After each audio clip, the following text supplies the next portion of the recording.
30 ng Disyembre, taong 1990 mismo. Alas 4 Gs ng hapon, ganap na linggo nang marating ang mundo. Mula sa sinapupunan ng ina ko, salamat Ama at pinagkaloob mo ang buhay na napakahiwaga. Kaya naman to ay kinalulugod ko. Malakas na luwa ang ibinungad ng matang di pa maimulat. Sa wakas na magkabila ang kamay, binti at paa ay naiunat.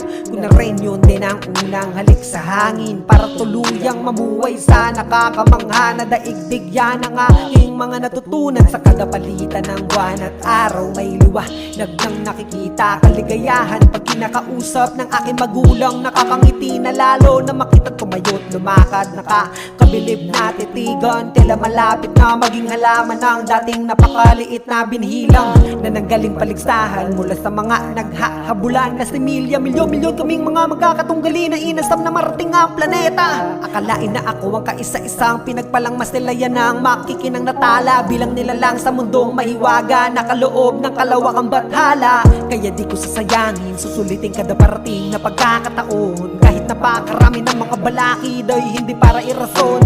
Walang plano na sukuan, di ako matututulan kahit ano pa ang mga ipokol. Hanggat may matututunan para sa patutunguang mga nais ko na maabot. Di binilang mga pilat at sakit sa halip, minainam ko na munang makinig sa inip. Nagsigalang sa silid ng mga salita na pinagbaga sa talim. Mga titik na hindi tinitipid ang kalakip, tinahitahi maigi para lalong mabatid. Ipinintang mastigasin para hindi salingin ang magtatangkang mapanilang na tinuturin na salarin. Sa laping nagpapasunod, kung ba't manipulado mga tao abalahin lahat. Ikinulong sa malaki na kahon para paglaban-labanin respeto sa relihiyon. Pero ba't ganon? Napakarami at iba-ibang imahe, debate sa kada panig sa dapat nating kilalaning hari. Sinong-sinungaling at tama nagsasabi? Sino-sino ba's nagsasabihin mo sa akin? Nakakalito kayo, pilit mangunawain. Nakakahilong pananaw, subukan mo sumahin. Sa duda ng damdamin ay patuloy hanapin kasagutan sa tanong. Kahit luba na mapanganib, makapugal lang sa kabalento na ang pangyayari laban sa mga makapangyariang mga ganit. Sa mundong ibabaw, puno ng talang nagkikinangan sa gabi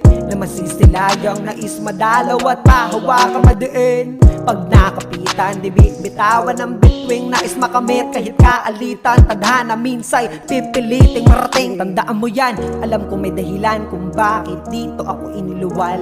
Para sa akin ay maging lagusan sa sinasabing paraiso ng sanlibutan. Pagkamalang nawawala man sa katinuan, handa kong isugal na lalabi na salita na tungkuling ilathala namin sa ni Ama bilang kahuli-huliyang ipinadala na misyonaryo dumadaloy sa dugo kong nananalaytay.